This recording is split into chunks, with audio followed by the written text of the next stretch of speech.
Regardez-vous le nombre de choses que vous faites tous les jours dans votre vie qui vous donnent un immense plaisir et qui servent absolument à rien. C'est ça l'humain. Et c'est sa qualité humaine aussi.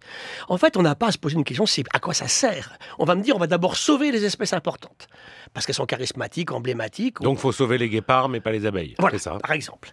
Et ça n'a pas de sens. Pour l'économie humaine, il est clair que l'abeille est plus intéressante que le guépard, ça c'est clair. Pour l'économie, je dis bien. Mais il n'y a pas que l'économie en jeu. Qu'on arrête aujourd'hui cette vue toujours utile, ça doit servir. Du profit. En plus, on est absolument incapable de savoir ce qui va nous servir demain. Je prends un très bel exemple, le rat taupe nu.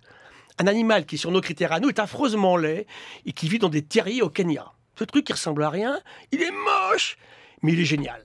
Pourquoi ? C'est un rongeur qui vit 50 ans. Alors on s'est demandé, les rongeurs, vous savez, ça vit quelques années. Et celui-là ne fait jamais de cancer.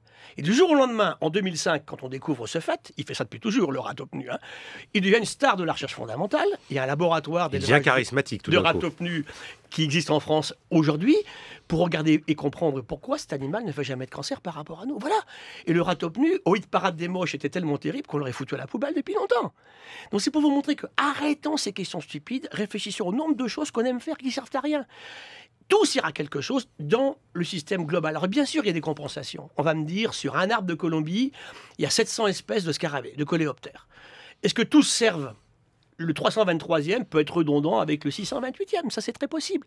N'empêche que l'effondrement global... Un peu comme les êtres humains, quoi. Exactement, des écosystèmes, il faut que tout s'en va. Et bien sûr que les espèces banales s'en vont en même temps que les autres, bien évidemment.